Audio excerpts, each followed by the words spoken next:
Je sais que vous êtes surpris de me voir là sous ce format. Moi aussi. Ne vous inquiétez pas, moi aussi.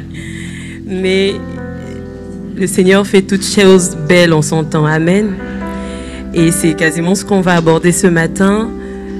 Le Seigneur fait toutes choses bonnes ou belles en son temps. Pas dans le temps de Dieu d'abord. Dans le temps de maturité de cette chose. Alléluia. Et c'est le temps que le Seigneur a choisi pour me faire entrer moi dans cette nouvelle saison. Et pour que l'Église soit bénie, édifiée d'une manière différente. Alléluia. Et je vais honorer la grâce du serviteur de Dieu dans ma vie, le pasteur Desti. Je veux bénir le Seigneur et te remercier pour la plateforme que tu me donnes là, ce matin, et que tu donnes en fait à la femme dans l'Église de s'exprimer et de déployer le potentiel que Dieu a mis en elle. Alléluia. Et je veux aussi honorer mes pères, tous mes pères naturels et mes pères spirituels. Alléluia. Parfois, les gens veulent porter des titres qui ne maîtrisent pas.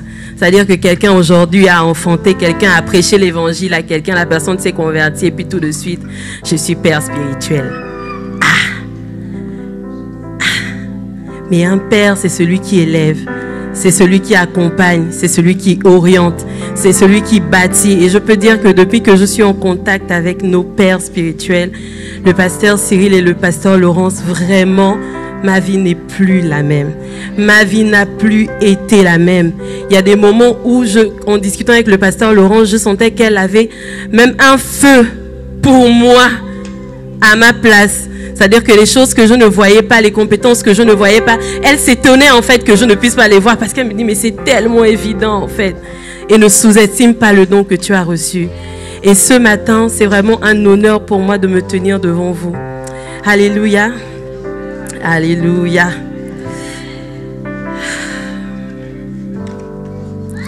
Alors ce matin, nous allons parler dans la pensée de cette année de former une église mature. Alléluia. Alors, on va un peu déstresser tout le monde. Est-ce que tu peux dire à ton voisin de toi et moi, nous formons une église mature? Dis-lui, formons ensemble une église mature.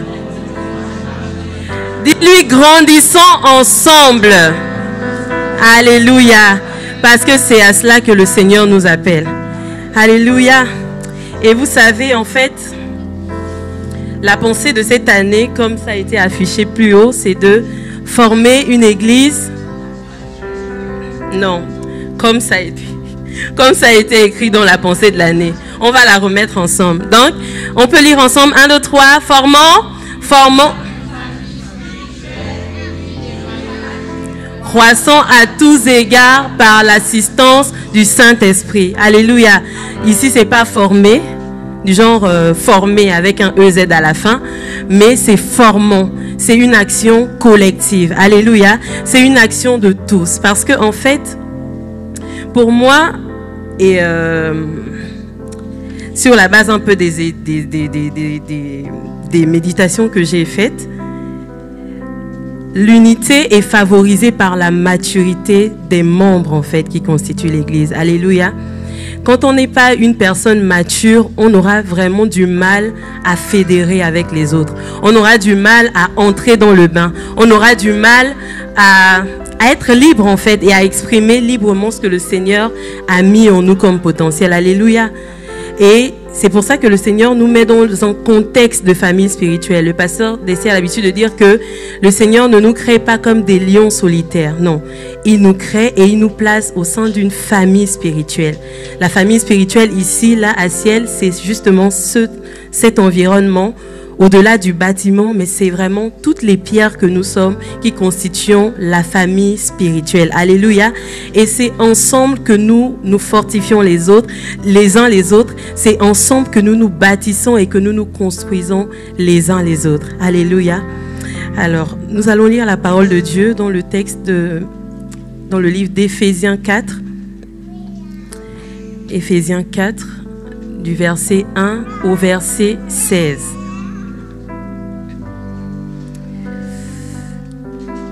Alors, je vais vous demander un peu de concentration. Je vais lire dans une version différente que celle qui est affichée là. parce que je trouve que lui, second, en fait, ne va pas en profondeur dans ce que je veux exprimer ce matin. Alléluia. Et du coup, exceptionnellement, si vous avez vos Bibles de YouVersion, ben vous pouvez prendre la parole du Semeur, la Bible du Semeur. Donc, je vais lire la parole de Dieu. Moi qui suis le prisonnier à cause du Seigneur, je vous demande donc instamment de vous conduire d'une manière digne de l'appel qui vous a été adressé. Soyez toujours humble, empreint de douceur et passion. Supportez-vous les uns les autres avec amour. Efforcez-vous de conserver l'unité que donne l'Esprit, dans la paix qui vous lie les uns aux autres. Il y a un seul corps et un seul esprit. De même, Dieu vous a fait venir à lui en vous donnant une seule espérance, celle à laquelle vous avez été appelés. Il y a un seul Seigneur, une seule foi, un seul baptême, un seul Dieu et Père de tous, qui règne sur tout, qui agit par tous et qui est en tous. Je suis au verset 7. Cependant, chacun de nous a reçu la grâce de Dieu selon la part que Christ lui donne dans son œuvre. Je reprends ce verset. Cependant, chacun de nous a reçu la grâce de Dieu selon la part que Christ lui donne dans son œuvre. C'est bien ce que déclare l'Écriture. Il est monté sur les hauteurs, il a emmené les captifs et il a fait des dons aux hommes. À partir de cet instant, vraiment augmenter de concentration. Alléluia. Je suis au verset 9. Or, que signifie « il est monté » ? Cela implique qu'auparavant, il est descendu jusqu'en bas, c'est-à-dire sur la terre. Celui qui est descendu, c'est aussi celui qui est monté au-dessus de tous les cieux, afin de remplir l'univers entier. C'est lui qui a fait don de certains comme apôtres, d'autres comme prophètes, d'autres comme prédicateurs et d'autres encore comparables à des bergers comme des enseignants. Il a fait don de ces hommes pour que les membres du peuple saint soient rendus aptes à accomplir leur service en vue de la construction du corps de Christ. Alléluia. Il a fait don de ces hommes pour que les membres du peuple saint soient rendus aptes à accomplir leur service en vue de la construction du corps de Christ. Ainsi, nous parviendrons tous ensemble à l'unité dans la foi et dans la connaissance du Fils de Dieu, à l'état d'adulte, à un stade de maturité où se manifeste la plénitude qui nous vient de Christ. Verset 14. De cette manière, nous ne serons plus de petits enfants, ballottés comme des barques par les vagues et emportés çà et là par le vent, de toutes sortes d'enseignements, à la merci d'hommes habiles à entraîner les autres dans l'erreur. Alléluia. Verset 15. Au contraire, en exprimant la vérité dans l'amour, nous grandirons à tous égards vers celui qui est la tête. Et enfin, le dernier verset. C'est de lui que le corps tout entier tire sa croissance pour s'affermir dans l'amour, sa cohésion et sa forte unité. Lui venant de toutes les articulations dont il est pourvu pour assurer l'activité attribuée à chacune de ses parties. Alléluia. C'est vrai que c'était une lecture assez longue, mais je pense que c'est une lecture nécessaire. Parce que tout ce qu'on peut dire n'est que théorie si on n'a pas un fondement, un appui sur la parole de Dieu. Alléluia. Et c'est vraiment la parole de Dieu qui nous bâtit. Et c'est vraiment comme un mode d'emploi de la vie du chrétien. C'est-à-dire que c'est dans cette parole que le Saint-Esprit va venir puiser pour nous transformer en fait. C'est-à-dire que le Saint-Esprit ne va pas nous transformer sur la base de rien. C'est vraiment sur la base de la parole de Dieu que le Saint-Esprit va renouveler notre intelligence. Alléluia. Et donc les théories, les points que je peux aborder sont très bien, mais il faut que tout ça soit fondé et basé sur la base de la parole de Dieu. Alléluia. Sinon, ce ne sont que des discours. Et des discours, il y en a tellement.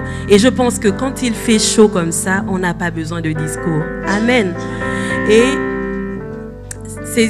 le dernier verset conclut un peu ce que je disais plus haut. C'est de lui que tout le corps entier tire sa croissance pour s'affermir dans l'amour et sa cohésion et sa forte unité. Alléluia. Nous voulons former une famille unie. Mais pour bâtir une famille unie, on a besoin d'être des chrétiens matures. Alléluia. On a besoin d'être des chrétiens matures. Amen. Et on va voir ensemble ce que c'est que la maturité. Donc, quelques définitions, on ne va pas s'étaler non plus dessus. Permettez-moi. Donc, la maturité, c'est l'état de ce qui atteint son plein développement. Alléluia. Qui atteint la plénitude de son développement. Et une définition importante que j'ai notée, c'est que la maturité, c'est l'état d'utilité sociale d'un potentiel. Alléluia. C'est l'état d'utilité sociale d'un potentiel. En fait, on va prendre l'exemple d'un avocat. Quand vous allez dans un magasin et que vous achetez un avocat, même s'il est cher, quand vous rentrez chez vous et que vous prenez votre couteau, vous ouvrez l'avocat, si l'avocat n'est pas mûr, peu importe à quel point cet avocat coûte cher, peu importe la publicité qui a été faite au sujet de cet avocat, ça ne vous sert de rien en fait. Parce que là où vous êtes, vous avez juste faim, vous avez besoin de manger. Donc à ce moment-là, tout le potentiel n'est pas du tout utile en fait. Donc la maturité, c'est ce qui va permettre à un potentiel d'être utile tout simplement. La maturité fait de nous des personnes utiles dans la maison du Seigneur. Quelque part, on dit plus haut que c'est pour être utile, apte à rendre service. Donc, on est mature pour être rendu capable, en fait. Capable d'accomplir la volonté de Dieu. Capable d'aller à la conquête. Alléluia. Et donc, c'est quoi l'intérêt d'être des chrétiens matures et de former une église mature? Alors le Seigneur nous appelle à la maturité, pas parce qu'il trouve que nous sommes des éternels enfants. Après vraiment, si c'est... Bon, voilà, on va pas s'attarder dessus. Mais si c'est le cas, je pense que les temps que nous vivons aujourd'hui portent une grâce et une onction particulière de la part de Dieu. Alléluia. C'est lorsque Dieu parle qu'il envoie sa parole pour nous guérir. Il envoie sa parole pour nous restaurer. Et s'il y a des domaines dans nos vies qui sont encore bancals, c'est vraiment l'univers particulier, l'univers, comment dire ça? L'univers adapté en fait pour nous faire grandir. Alléluia. Et pour que son onction nous change. Donc le Seigneur nous appelle à la maturité parce qu'il nous aime d'abord. Parce que nous sommes des parents. Alors quel parent va avoir un enfant? Moi j'ai un bébé, bon, elle dit qu'elle n'est plus bébé, une enfant de 2 ans. Quand elle est née, on a commencé à lui donner du lait. On lui donne du lait, on lui donne du lait.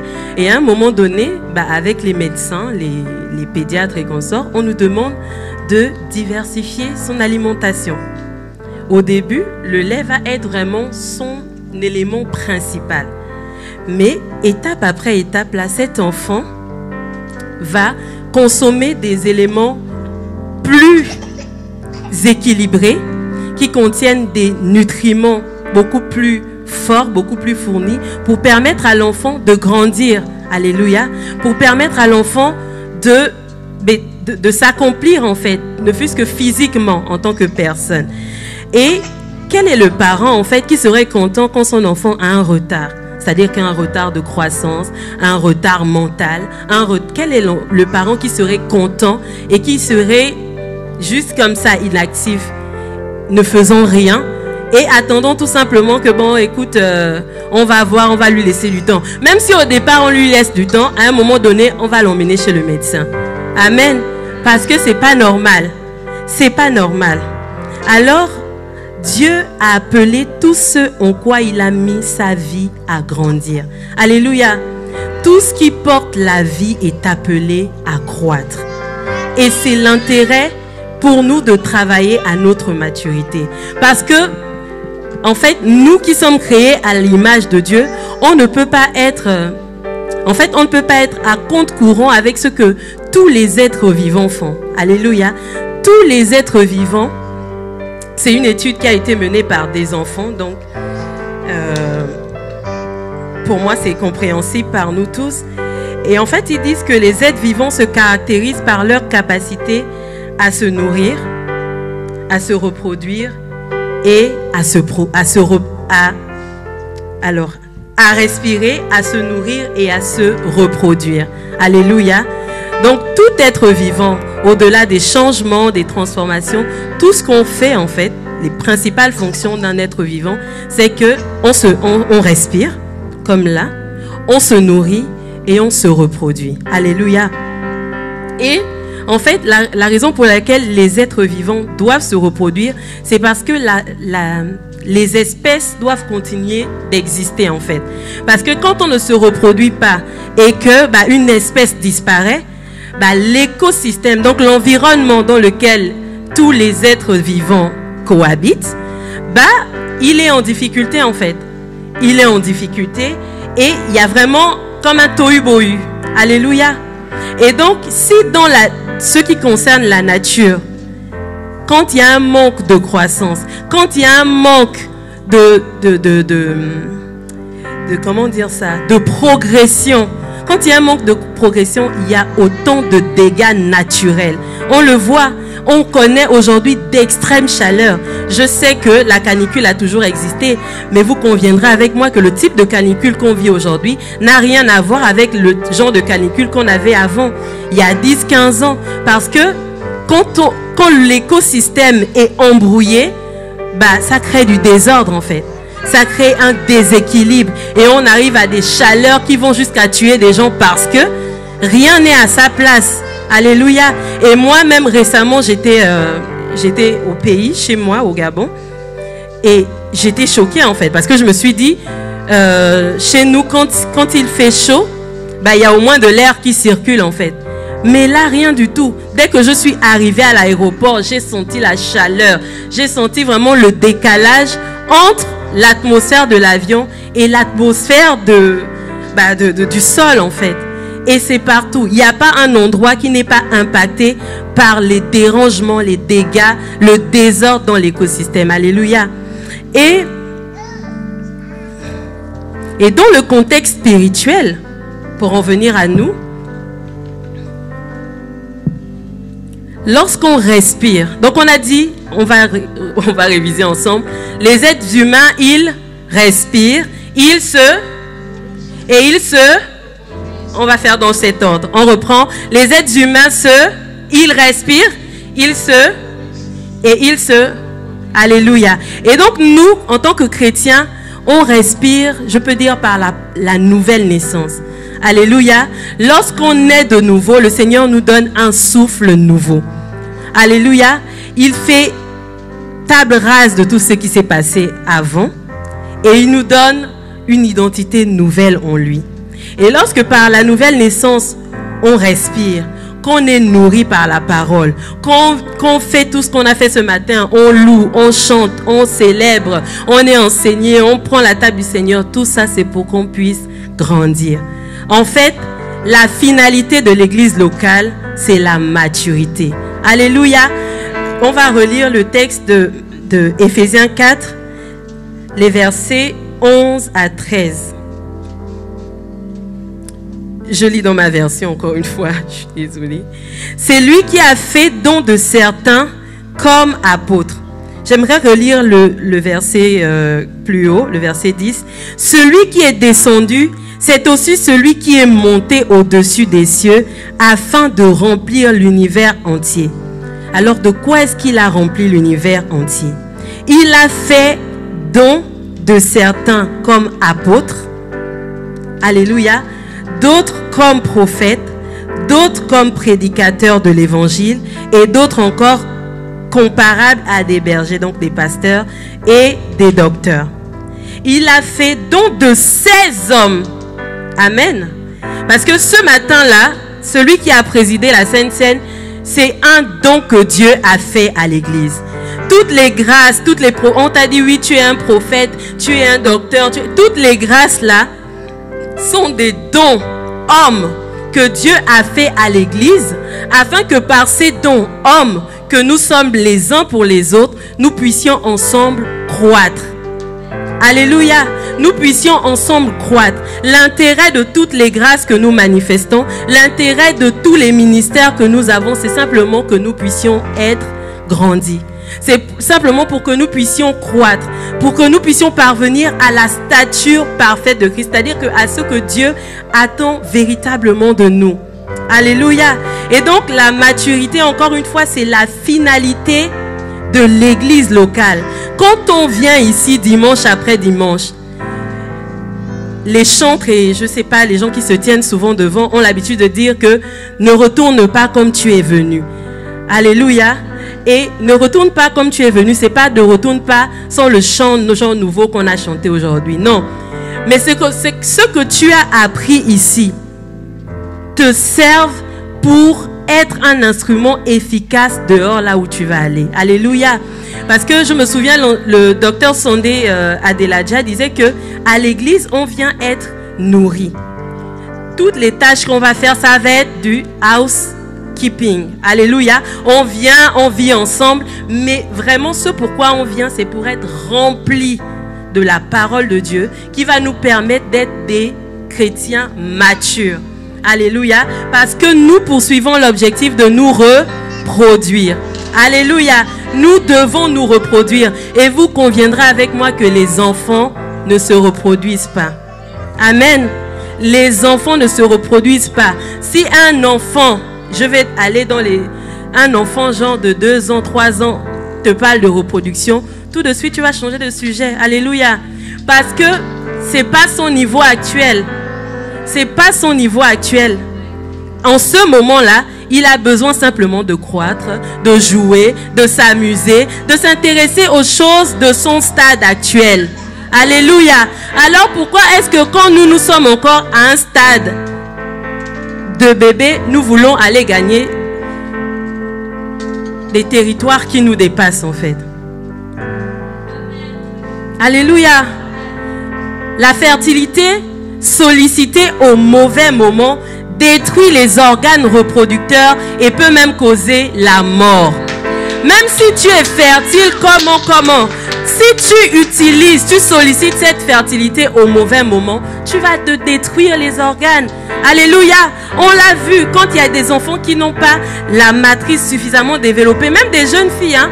On peut dire que oui, on a déjà 18 ans, on peut se prendre en charge. Mais il y a des personnes de 18 ans qui sont tombées enceintes parce que les organes ne sont pas bien développés. Ils sont morts sur la table d'accouchement. Alléluia. Porter la vie, rendre, accoucher, enfanter, c'est pour les personnes matures. Alléluia. Se reproduire, c'est pas une affaire d'enfant. C'est pas une affaire de bébé. Et c'est la raison pour laquelle tu dois croître. Parce que tu es appelé à respirer, à te nourrir et à te reproduire. Ce sont les fonctions qui sont déjà inscrites en toi. Alléluia. Les fonctions de se reproduire sont inscrites en toi. Mais le problème est que si tu sollicites cette fonction trop tôt, tu vas te détruire et aussi détruire les autres. Alléluia. Vous n'avez pas déjà entendu cette parole que les bébés ne font pas de bébés? Parce que qui va s'occuper de qui? Tu pleures, je pleure. Alléluia. Tu déranges, je dérange. Tu cascades, je cascade. Qui va être la maman de qui? Qui va être le papa de qui? Alléluia. Le pasteur Cyril dit quoi? Dieu est normal. Dieu est normal. Alléluia. Alors, on est normaux parce qu'on sort de Dieu en fait. Le fait d'être normal selon Dieu, on ne l'invente pas, on le tire de Dieu parce que nous sommes créés à l'image de Dieu. Nous lui ressemblons. Donc ce qui est normal pour Dieu, en fait, c'est normal pour nous en fait, quelque part. Parce que même quand on s'assoit aujourd'hui, on réfléchit, on va nous dire qu'un enfant de 10 ans veut faire un bébé. Nous tous, on va s'étonner ici. Alléluia. On va aller chercher les services sociaux qui sont les parents de cet enfant. Mon Dieu, elle va se perdre. Alléluia. On va essayer de la mettre dans un contexte social où elle peut véritablement être épanouie. Alléluia. Pourquoi on veut solliciter le service social du ciel? Alléluia. Pourquoi on veut solliciter les services sociaux du ciel? Il y a la guerre là-bas en Iran. Il y a la guerre en Israël. Nous aujourd'hui, occupons-nous de croître. Alléluia. C'est l'année où nous formons une église mature. Alléluia. Comme j'ai dit, la maturité là, que moi je vais développer, que maman Adrienne va développer, que maman Béa va développer, nous tous nos maturités là, ça fait en sorte que on puisse produire de l'unité au milieu de nous. Alléluia. Alléluia. Merci Seigneur. Et c'est ça. C'est quand on a cru, donc en parlant de croissance, que le Seigneur peut nous utiliser pour la reproduction de l'église. Alléluia. C'est quand on a grandi. C'est pas, Dieu n'est pas fâché, hein. Dieu n'est pas le genre qui veut garder tout pour lui en fait. Alléluia. C'est lui-même qui a dit que nous ferons des œuvres beaucoup plus grandes que celles qu'il a accomplies. Donc il n'est pas, en fait, ils ne se sont pas en concurrence en fait. Ils ne se sont pas détrônés parce que tu vas déplacer les montagnes. J'ai entendu des gens me dire que oui, mais tu ne sais pas en fait. Sur ma vie, il y a une onction. On m'a dit que je suis prophète des nations. Alléluia. Mais tu es à l'intérieur de toi. Jusqu'à ce que tu arrives à cet endroit. Jusqu'à ce que tu arrives, on a dit quoi? À l'état d'homme fait. Il y a un processus. Il y a un processus. Acceptons le processus. Et c'est ça, la maturité, c'est vraiment le résultat d'un processus de maturation. Alléluia. On prend le temps. On peut voir l'image d'une faible plante. C'est-à-dire qu'aujourd'hui, je vais aller planter une graine. Petit à petit, les feuilles vont sortir, des feuilles frêles, des feuilles fragiles. Et au fur et à mesure, il va grandir, cette plante, cette semence va grandir et devenir un arbre fort et solide. C'est bien que quand le vent va arriver, il ne sera pas menacé d'extinction comme on a vu là. Alléluia. Il ne sera pas menacé parce qu'il sera profondément enraciné et il aura atteint une maturité nécessaire pour lui permettre en fait d'être une bénédiction, de produire des fruits, de produire des figues, pour ne pas se retrouver aussi comme dans la situation où Jésus vient maintenant, il maudit le figuier parce que il n'y a pas de fruits. Il n'y a pas de fruits. Alléluia. J'aimerais qu'on prenne le texte de Galates 4, 1 à 7. S'il vous plaît, la régie. Alléluia. Comment est-ce que quelqu'un qui est à l'âge d'une trottinette peut demander une Maserati?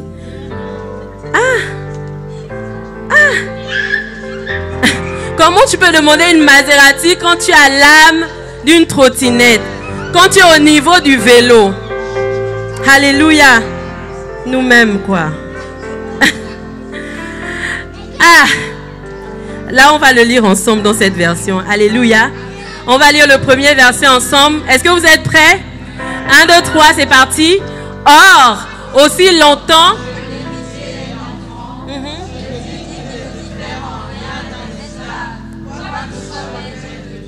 Alléluia. Est-ce que vous vous rendez compte de ce qui a été dit? En fait, je dois parler dans le micro. Est-ce que vous vous rendez compte de ce qui a été dit? On vient de mettre un enfant et un serviteur, un esclave, au même titre. C'est-à-dire que moi, par exemple, je suis la fille du président. Prenez ça comme ça. Je suis la fille du président. Maintenant, moi, je suis dans la maison de mon père, le président. On dit que celui qui ouvre le portail et moi, en fait, il n'y a aucune différence tant que je suis...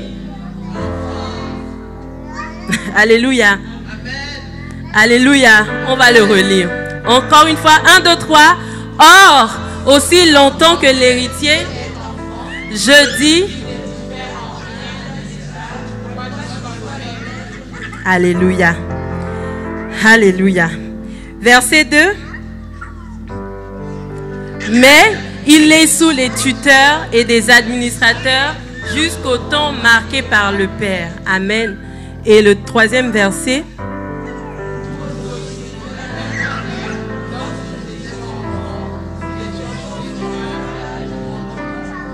Et la suite.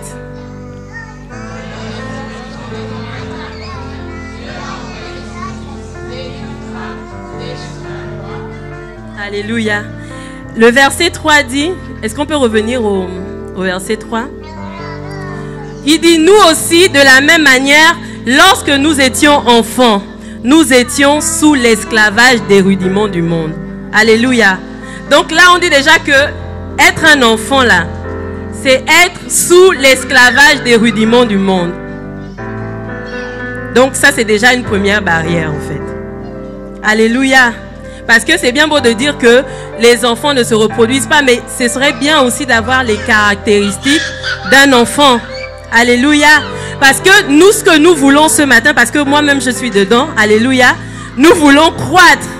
Alléluia. Nous voulons croître pourquoi? Pour hériter des promesses de Dieu. Les promesses de Dieu dans nos vies sont déjà à nous. Mais nous sommes en constante conquête des territoires que le salut nous a acquis. Alléluia. Nous sommes en constante conquête de ces territoires-là.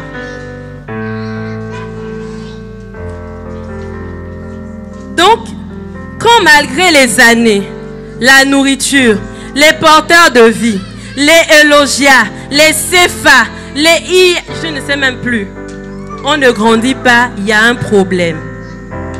Alléluia. Il y a un problème. Est-ce qu'il y a quelqu'un que l'immaturité dérange? Est-ce que quelqu'un est dérangé par l'immaturité dans cette maison? Est-ce que quelqu'un est dérangé par le fait de stagner et de rester au même niveau? Les années passent, tout le monde passe. Toi-même, tu sais que tu es le doyen de l'église. Parce que là, on va parler de la maturité. Quelqu'un va me dire que, mais oui, c'est normal. On est dans une église où le pasteur est jeune. Sa femme est jeune. C'est une église de jeunes. Tout le monde est jeune. C'est normal qu'on parle de la maturité. Mais la maturité, ce n'est pas une question d'âge. Alléluia. Ce n'est pas une question d'année. Alléluia. C'est une question de ce que nous ne soyons plus esclaves aux rudiments du monde. Alléluia. Alors, comment est-ce qu'on règle ce problème d'immaturité? La parole de Dieu déclare dans le livre de 1 Pierre 2, versets 1 à 3. Oui. Bon, je vais lire encore dans ma version. Il dit, débarrassez-vous donc de toute méchanceté et toute ruse, de l'hypocrisie, l'envie, la médisance. Vous vous souvenez des rudiments du monde, non? La méchanceté, la ruse, l'hypocrisie, l'envie, et toute médisance. Et comme des enfants nouveau-nés, désirez le lait pur de la parole. Ainsi, grâce à lui, vous grandirez pour le salut. Alléluia. On grandit pour le salut. Vous allez me dire que oui, mais en fait, je suis déjà sauvé. On a dit que celui qui a le Fils a la vie, celui qui n'a pas le Fils a la vie. J'ai le Fils, j'ai la vie. Alléluia. Nous avons la vie. Mais, en fait, le salut que nous avons acquis de Dieu, comme je disais, et comme c'est Maman Béa qui aime le dire, c'est un package. C'est vraiment tout un paquet constitué de plusieurs étapes, plusieurs clés, plusieurs petits cadeaux, plusieurs petites acquisitions, plusieurs petits accomplissements. Alléluia. Et nous devons mettre tout en œuvre pour que le salut que Dieu a implanté en nous soit manifeste. Alléluia. Alléluia. Voilà. Et en fait, nous travaillons à notre salut. Voilà. Comment est-ce qu'on arrive? Comment est-ce qu'on fait dans ce processus de maturité? On y travaille. Alléluia. Parce que là, je pensais que quelqu'un attendait certainement que je dise le Saint-Esprit. Oui, le Saint-Esprit va arriver. Mais il faut d'abord que moi-même, je sois dans une condition qui favorise la maturité. Alléluia. Il faut que moi-même, que je me sois déjà rendu compte que ça ne va pas dans certains domaines. Et que je travaille, que j'y travaille. La parole de Dieu dit de travailler avec crainte et tremblement à notre salut. Il a déjà acquis à la croix, mais parce que cette parole de laquelle je me nourris me dit que Christ m'a appelé, par exemple, à la sanctification, je vais moi-même me lever. Alléluia. Alléluia. Si le challenge qui m'empêche de me sanctifier, c'est la pornographie, eh ben, je vais travailler à ce que cette pornographie n'ait plus d'effet sur moi. Alléluia. Le Seigneur nous fortifie en marchant. Alléluia. Il y a la dimension où on veut, mais il y a une autre dimension où il faut que je me lève et que j'y aille. Parce que tout ce qui concerne ma chair, la chair ne sera jamais volontaire pour accomplir le plan de Dieu. Alléluia. Les circonstances là, c'est Dieu qui les fait concourir à notre bien. Sinon, il n'y a rien qui fait en sorte que moi je me lève ce matin et je me dise oui, je veux travailler à mon salut. Alléluia. Et donc, si nous y donnons d'une autre, le Saint-Esprit a une terre, un terrain, a une base, a une échelle sur laquelle il peut commencer à travailler avec nous. Alléluia. Et donc, le premier point, comment j'y arrive? Comment est-ce que je travaille à la maturité? Comment je me mets? C'est quoi le processus? Il faut combattre, identifier et combattre les zones d'immaturité. Alléluia. Alléluia. Et vous savez, la vérité, c'est que pour préparer ces moments, je me suis beaucoup appuyée sur ce qui avait déjà été fait.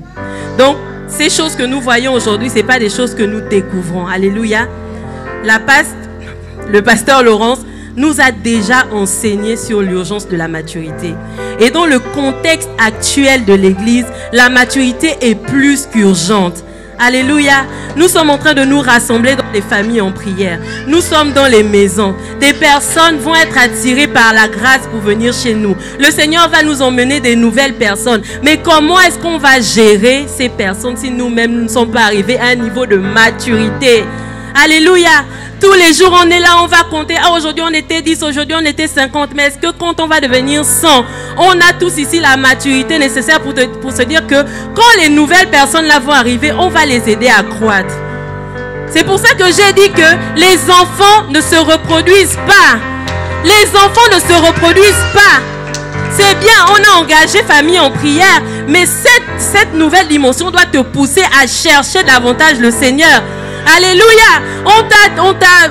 Le pasteur a dit que c'est toi le responsable de la cellule, c'est toi le pasteur de la cellule, c'est toi qui vas édifier, c'est toi qui vas enseigner. Mais tu vas enseigner sur la base de quoi? Un homme ne peut donner que ce qu'il a. C'est pour ça que je répète encore que la maturité des individus favorise l'unité de l'Église. Parce que si toi-même tu es susceptible, la sœur en Christ qui va venir nouvellement, elle va être touchée. Parce que quand on est touché, c'est d'abord dans le cœur. Hein. Quelqu'un va venir, là, ses habits sont comme ça. Toi, tu vas seulement descendre que ma soeur. Tu es venu séduire les hommes mariés. Tu es venu détruire la vue des frères. Dis avec moi, on peut faire ça. Oh. Alléluia. Qui va accueillir qui ici? Dans quel état de maturité on va accueillir les autres? Où est-ce que nous en sommes? Kétia, où est-ce que tu en es? Demande-toi à toi-même, où est-ce que j'en suis? Où est-ce que j'en suis? Alléluia. Identifier et combattre les zones de maturité. Donc la maturité, c'est un processus. Mais c'est un processus intentionnel. Alléluia. La maturité ne nous attend pas dans un carrefour que quand on va passer comme par hasard, comme par magie, on va tomber dessus. Alléluia. Comme on a dit, on travaille avec crainte et tremblement, en rejetant toute malice et toute ruse, la dissimulation, l'envie, tout ce qui est du monde de l'enfant. Alléluia. On y travaille. Et donc, il faut être intentionnel. Parce que c'est quand on est intentionnel que lorsque les situations, les circonstances vont s'y prêter, nous, on va pouvoir manifester cette maturité-là. C'est comme si on a révisé quand on prépare le bac. Hein, Gédrina? Gédrina a révisé. C'est pour ça que le résultat, c'est la maturité. Alléluia. Gédrina est passée de l'étape d'une lycéenne à l'étape d'une étudiante. Alléluia. Quand on travaille, les résultats sont visibles. Alléluia. Dieu n'est pas injuste pour ignorer, pour oublier le fruit du travail. Alléluia. Alléluia. Et donc, je dois identifier ces zones d'immaturité. Alléluia. Et on va prendre la parole de Dieu dans 1 Corinthiens 13, le texte de l'amour. On va prendre que le verset 11.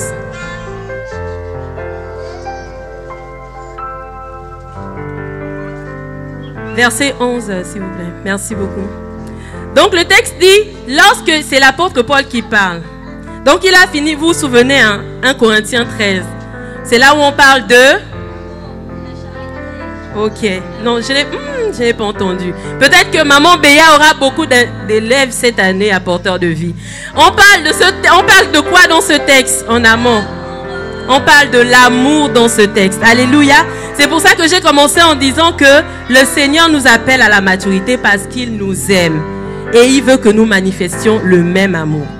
Maintenant, l'apôtre Paul dit, lorsque j'étais enfant, je parlais comme un... Et je raisonnais comme... On va le lire ensemble. 1, 2, 3. Lorsque...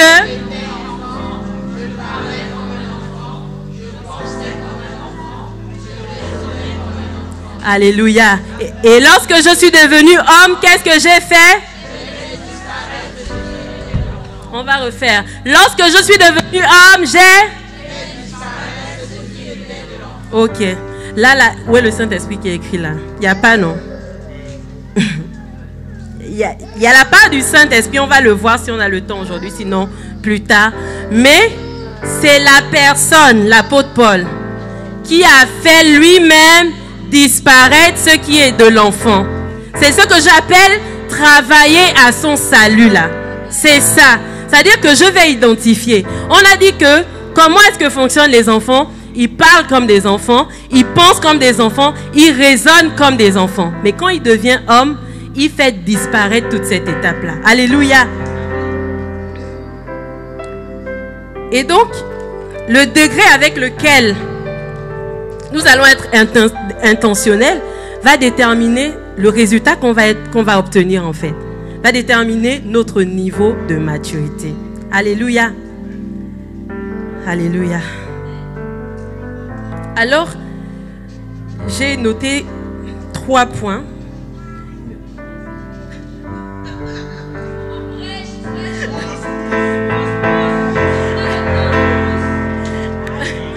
Amen.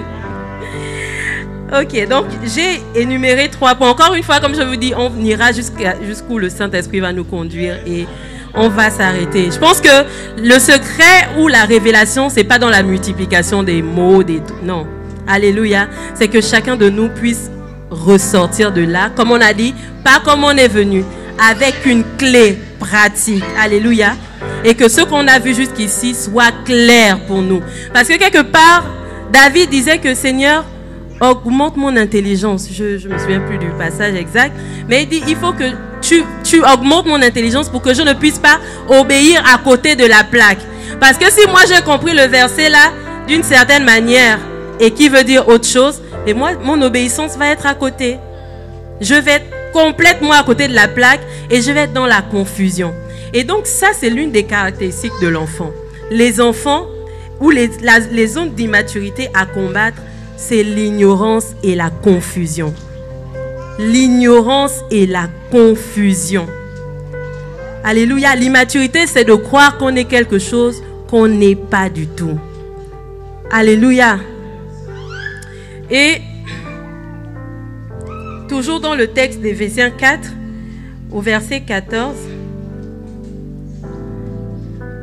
il nous dit comment est-ce que on a identifié l'ignorance et la confusion, mais comment est-ce que on peut y combattre? On peut la combattre.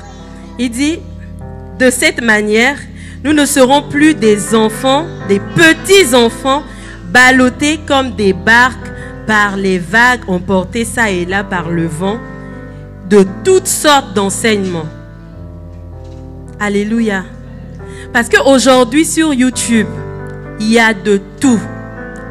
Pour tous et par tous. J'ai envie de dire même par quiconque. Tout le monde qui sait avoir une petite caméra va se mettre devant et commencer à prophétiser n'importe quoi. Alléluia. Et quand on est un enfant et qu'on ne prend pas le temps de s'asseoir devant la parole de Dieu, de se questionner, de méditer, de laisser cette parole-là nous remplir pour que nous puissions grandir, c'est ça le résultat. Vous savez, moi j'ai connu des temps d'égarement. J'ai connu des temps d'égarement. J'étais très jeune. Et à cause de la grâce, vous savez que normalement, quand je me tiens ici, c'est pour conduire la louange. À cause de la grâce qui s'est manifestée depuis très jeune, mes parents, nos parents qui sont des serviteurs de Dieu, qui vont peut-être me voir, que je salue au passage, nous ont laissé aller dans un groupe de louanges, pas le groupe de louanges de l'église, c'est-à-dire que des frères se mettent en association dans l'église et montent un groupe de louanges en fait, voilà. Et on était dans une très grande église. Ceux qui savent, qui connaissent le Gabon, connaissent l'église d'AVA2. Et en fait, il y avait plusieurs petits groupes comme ça qui se formaient. Et dans ces groupes-là, on fait de la louange, on est invité parfois, on chante dans des mariages et tout ça. Mais on a aussi des temps où on prie. Je vous dis que tout allait bien tant qu'on ne faisait que chanter. Et c'est pas que on était tous du même âge. Moi, je devais avoir 12 ans, 13 ans. J'étais vraiment une enfant. Alléluia. Mais il n'y avait pas que des gens de ma catégorie là-bas. Il y avait aussi des tontons. D'ailleurs, toutes les personnes qui étaient dans le groupe là, je les appelais soit tonton ou yaya. Yaya chez nous, ça veut dire grand frère. Ça veut dire qu'on n'était pas de la même catégorie. Alléluia. Mais nous tous, là maintenant, on s'est perdus. Alléluia. Comment est-ce qu'on s'est perdu? On a commencé, on était bien volontaires. On était tous vraiment, on avait la bonne volonté. Et on a commencé à méditer la parole. On faisait des temps où on priait ensemble et tout ça. On avait des temps vraiment d'adoration où le Seigneur lui-même se manifestait au milieu de nous. Et on expérimentait de ces choses extraordinaires. Mais il y a un bien-aimé qui a fait venir son ami, qui était soi-disant prophète. Quand celui-là est rentré dans la maison, aïe, aïe, aïe. On a commencé à voir les anges de feu, les anges de la terre, les anges de la lune. Donc moi, j'ai commencé par l'ange de feu parce que l'ange de feu, c'était pour moi. Alléluia. L'ange de feu, c'était l'ange qu'on m'avait affecté à cet endroit-là. Hein? Seigneur. Et à cette époque, je ne suis pas comme aujourd'hui où je peux aligner 2-3 phrases dans une discussion. J'étais toute timide et effacée en fait. Et en fait, l'une des choses qui a attiré leur attention, c'est que dès cet âge-là, le Seigneur m'avait déjà donné la grâce de voir, en fait. Pour ceux qui savent, j'ai vraiment une grâce dans le prophétique, un don prophétique, c'est-à-dire que le Seigneur me donne la possibilité de voir des choses, voilà, m'informe en avance des choses. Et quand ils ont cerné ça, ils ont commencé à jeter maintenant leur petit bijou, quoi. Donc j'étais au milieu, là, tout le monde m'entoure et puis ils attendent ce que Dieu a dit. Et maintenant, ce que Dieu a dit, quand j'ai fini de dire, le prophète des nations prend le relais. Et dans cet endroit, on a fait vraiment n'importe quoi. Au point où les jeunes là se sont associés à un moment donné. Ils sont venus, ils ont décidé de délivrer le pasteur. Ils ont décidé de délivrer le pasteur. Et donc mes parents observaient de loin, ils ont remarqué que le groupe là, vraiment à la base, des enfants là chantaient seulement. Maintenant, l'histoire qu'ils veulent aller ramasser des malédictions pour imposer les mains sur la tête du pasteur, c'est comment? Et ma mère, en fait, on ne savait pas, elle a commencé à prier. Et je peux vous dire, en fait, que j'ai tellement eu un lavage de cerveau à cet endroit que mon langage avait totalement changé. Vous voyez les gens que, quand tu dis bonjour, ils te disent shalom. Alléluia! La personne n'est plus sur la terre. La personne est dans les airs. Alléluia! J'étais là-bas. J'étais là-bas parce que c'est quelqu'un d'autre qui lisait la Bible pour moi. Il lit, c'est ce qu'il a dit qu'on fait là-bas, que moi je fais. L'ange de feu qui était sur ma vie là, j'y croyais. Et je me souviens une fois, ce qui a vraiment fait le déclic chez ma maman, c'est que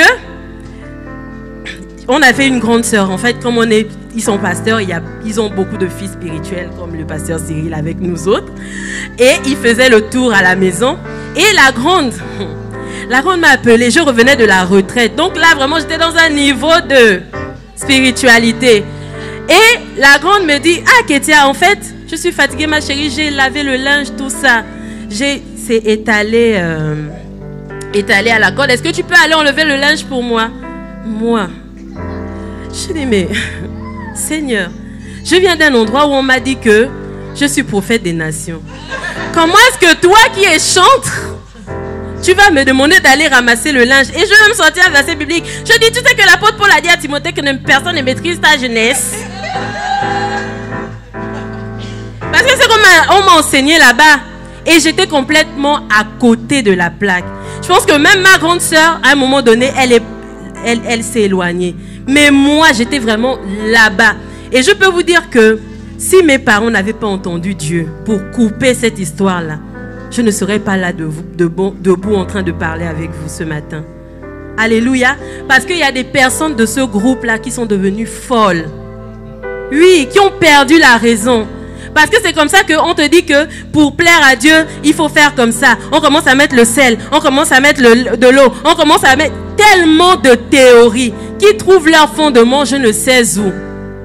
Et c'est ça là qui est sur Internet. C'est ça qui est sur Internet. Je ne dis pas qu'il n'y a que ça. Parce que moi aussi, même pour préparer un temps comme celui-ci, je regarde, je m'instruis, je fais des recherches. Mais à quel niveau? Parce qu'il faut que l'instruction que je vais trouver là-bas croise une certaine maturité en moi. Pour que je ne sois pas ce petit enfant ballotté et emporté à tout vent de doctrine. Parce que des doctrines, il y en a. Alléluia. Mais de qui viennent ces doctrines-là? De quel feu parlons-nous à ce moment-là? Quand l'ange de feu a été descendu de ma vie, il est descendu par quel comment? Alléluia. Par quel canal? Qui a écrit ça? Ou que l'ange de feu va venir vous toucher? C'est pour ça qu'on doit grandir. Parce que si j'avais gardé cette semence et ce dépôt, j'allais simplement vous enseigner ça ce matin. Alléluia. Et c'est là où pasteur Destia allait dire, hey, je dois avec qui? J'ai donné la chair à qui? Qui est venu prêcher ici? Alléluia. Alléluia. C'est sérieux cette affaire de maturité. La maturité est une urgence. C'est une urgence pour nous dans ce temps. Nous voulons aller à la conquête de Gadara, des Décapoles, n'est-ce pas Maman Béa? C'est Maman Béa qui nous a bénis avec cet enseignement. Alléluia. Mais avant qu'il aille gagner la Décapole, il a d'abord été changé. Alléluia. On parlait au début du texte, on l'a médité tout au long de la semaine du jeûne, on parlait du fou de Gadara. Celui-là, tant qu'il était fou, il allait se mettre à genoux devant Dieu, il a fait ceci, il a fait cela. Mais quand il a expérimenté la délivrance, on a dit l'homme était assis, vêtu, dans son bon sens. Aïe, aïe, aïe. Dans son bon sens. C'est ce que la parole de Dieu fait en nous. Elle nous rend notre bon sens. Par le bon sens selon les lois et les textes de ce monde. Mais selon la parole véritable, pure. Comme on a dit, il faut désirer le lait pur de la parole. C'est cette parole pure-là qui nous fait croître. Alléluia. Alléluia. Et l'une des marques également de l'immaturité, c'est l'indiscipline. Alléluia. Je reprends cet exemple que quelqu'un va te dire que Dieu a dit que oh, ne me parle pas comme ça. Je suis conscient des promesses de Dieu sur ma vie. Oh, je suis prophète des nations. À mes heures perdues, je peux chanter. Alléluia. Ah! Mais si tu es indiscipliné, moi je ne dis pas que c'est faux, hein. Les promesses là, quand tu me dis déjà que Dieu t'a dit, moi je ne peux pas discuter. Parce qu'on n'a pas tous entendu. Et parce que je t'aime, je te fais confiance. Plus on a dit l'amour, croit tout. Mais moi, je crois aussi que Dieu est cohérent. Dieu est cohérent. Alléluia. Comment est-ce que tu vas gagner des maisons? Tu vas gagner des nations. Tu n'as pas gagné même ta maison. Tu n'as pas gagné ton église. Tu n'as pas gagné ton quartier. Le lieu où tu travailles, dès que tu arrives, tout le monde parle encore. Tellement tu es un cas parmi les dés. Alléluia. L'indiscipline. Comment est-ce que tu traites ton corps? Alléluia. 1 Corinthiens 9, 25 à 27 dit, tous les athlètes s'imposent une discipline sévère. Sévère. Dans tous les domaines. Dans tous les domaines. Pour recevoir une couronne qui pourtant sera bien vite fanée. Alors que nous aspirons à une couronne qui ne se flétrira jamais. C'est pourquoi si je cours, ce n'est pas à l'aveuglette. Si je m'exerce à la boxe, ce n'est pas en donnant des coups en l'air. Je traite durement mon corps. Je le maîtrise sévèrement, de peur qu'après moi-même avoir proclamé l'évangile aux autres, je ne me retrouve disqualifié. Alléluia. La disqualification. La discipline. On veut qu'il y ait plus de personnes dans la maison de Dieu. Mais comment est-ce que moi je traite l'environnement dans lequel je suis? Je vais boire de l'eau. Parce que on est gracié là. On a une magnifique fontaine. Je vais prendre l'eau dans un verre. Je vais finir de boire, je dépose là, je m'en vais. Aïe.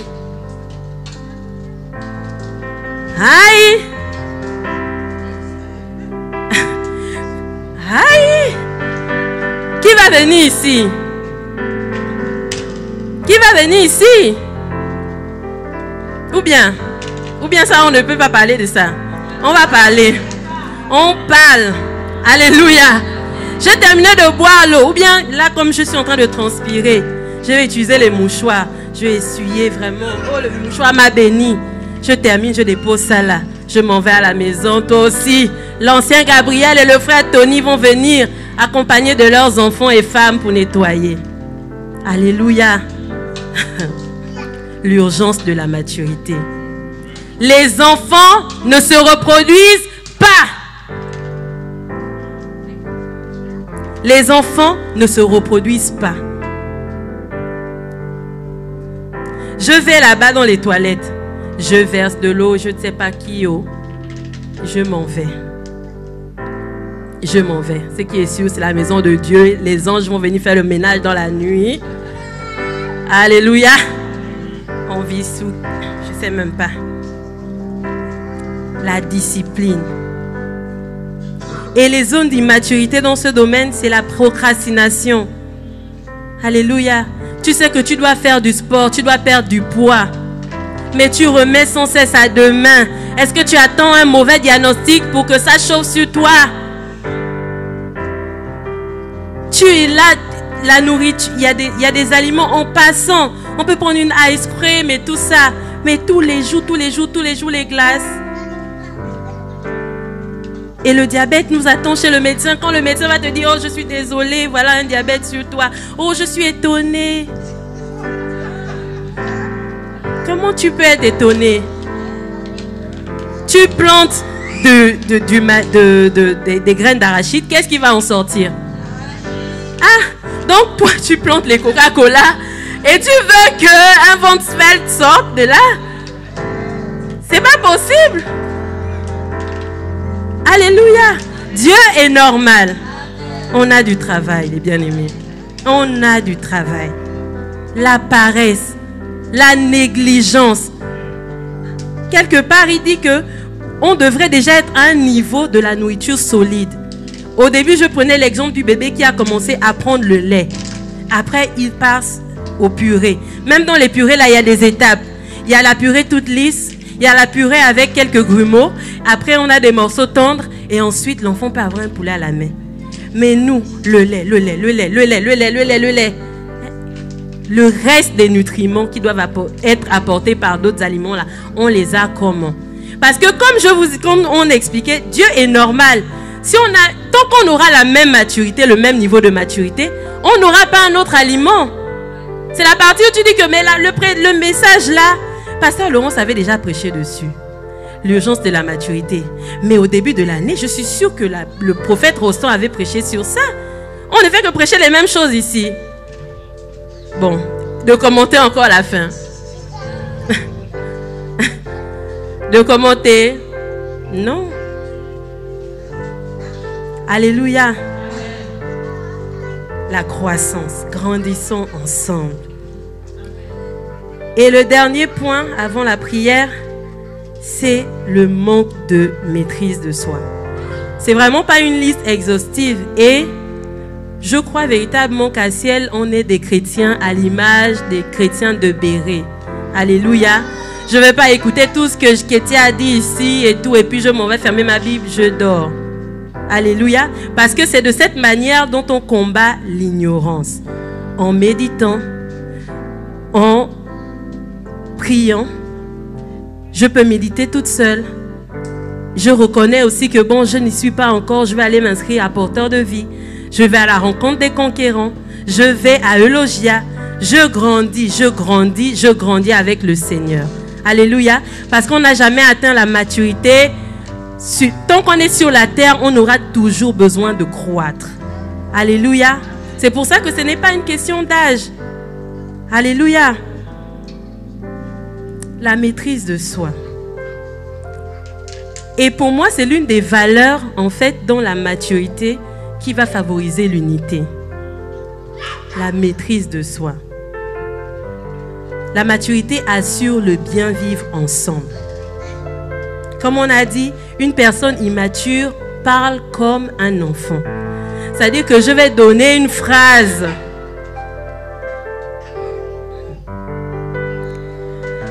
L'autre est venu, il m'a piétiné seulement sur le pied.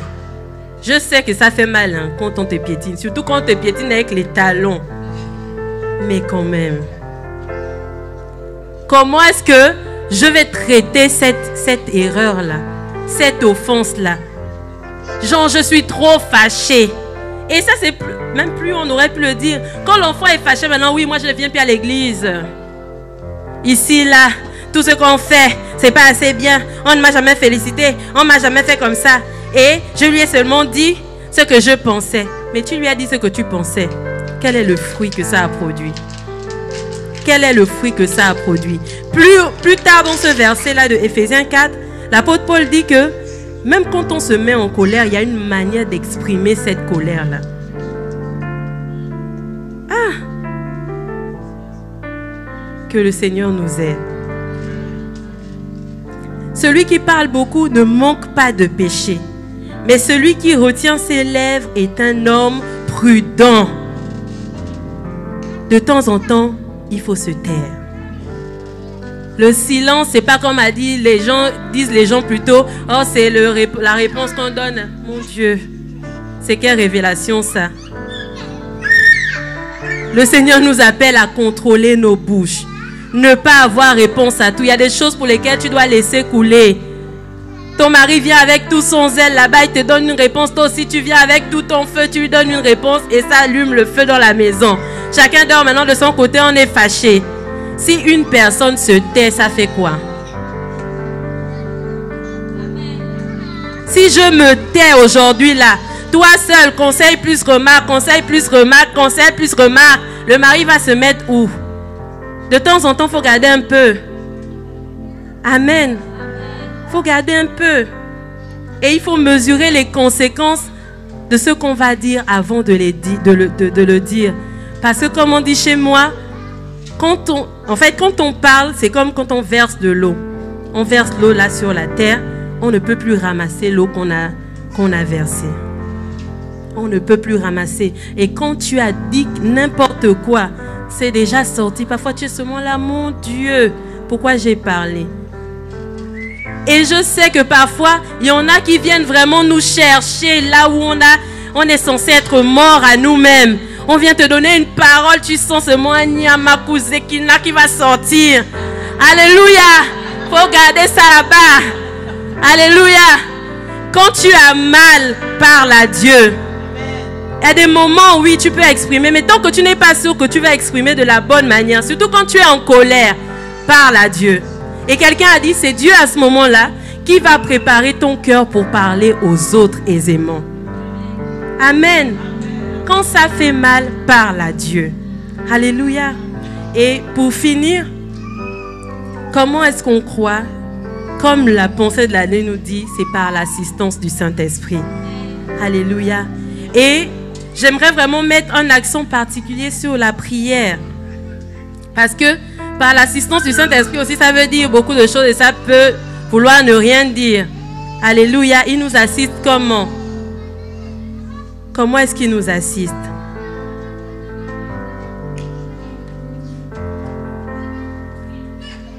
Il nous assiste quand on le sollicite par la prière. Alléluia. Par la prière. Quand j'étais enfant à la classe de l'école de dimanche, on disait ce chant, la prière c'est le passe-partout. La prière c'est la clé. Alléluia. C'est par ce moyen-là qu'on débloque tout ce qui est inatteignable pour nous, afin que nous puissions le vivre, afin que nous puissions le pratiquer. C'est par la prière. Et il dit, le Saint-Esprit intervient dans nos faiblesses, car nous ne savons pas ce qu'il nous demande. Il nous convient de demander dans nos prières. Mais au milieu de toute cette imperfection, l'Esprit lui-même intercède par des soupirs inexprimables. Il faut simplement qu'on fasse ce qu'on dise. C'est-à-dire que j'ai besoin de l'aide du Saint-Esprit. Seigneur, viens m'aider. Viens m'aider. Aide-moi aujourd'hui. Aide-moi demain. Et ce n'est pas une question de prier des longues heures en fait. Ici, on va chercher la régularité plutôt que la durée. Alléluia. Vaut mieux faire plusieurs 15 minutes que une heure, une fois par semaine. Alléluia. La discipline. Je sais que je suis appelée à enseigner, à prêcher la parole du Seigneur. Mais combien de temps est-ce que je prends pour chercher la face de Dieu? Tant que je vais dormir, je n'aurai pas de révélations pour vous, bien-aimés. Alléluia. On a besoin de l'aide du Seigneur. Est-ce qu'on peut se tenir debout pour prier un moment? À prier un moment. Alléluia. Alléluia. Le Seigneur bénit sa parole. Alléluia. Et pendant un moment, j'aimerais que chacun parle pour sa propre vie. On est responsable de nos propres vies. Et j'aime le dire, nous sommes les prophètes de notre propre vie. Même si on fait une séance d'imposition des mains ici, personne ne connaît ton cas devant Dieu mieux que toi.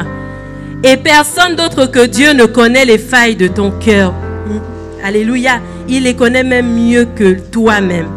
Et c'est pour ça que si tu penses que tu n'as rien à te reprocher, demande au Saint-Esprit de sonder ton cœur. Alléluia. Et de faire monter à la surface toutes les zones d'immaturité. Tous les domaines dans lesquels tu as besoin de travailler. Tous les domaines dans lesquels tu as besoin de t'investir. Parce qu'on va quelque part. On veut gagner la décapole. On veut sortir des 4 murs d'Antony. On a même déjà commencé à le faire. Mais nous ne devons pas arrêter de croître. Nous ne devons pas arrêter de grandir. Quelqu'un qui arrête d'apprendre, qui arrête de croître, normalement, il doit déjà être au ciel. Alléluia. Est-ce que tu peux appeler l'aide du Saint-Esprit? Est-ce que tu peux élever ta voix et dire, Seigneur, j'ai entendu ta parole. Peut-être que je n'ai pas tout compris, mais je veux grandir. Je veux grandir. Je veux grandir. Je veux grandir. Je ne veux pas stagner. J'ai accompli des exploits avec toi hier, mais il y a encore d'autres choses à faire. Il y a la décapole à gagner. Oui, j'ai fait tous les services dans l'église, mais il y a quelque chose qui est dans le cœur de Dieu, qu'il attend simplement que tu atteignes un état de maturité pour te le confier. Alléluia.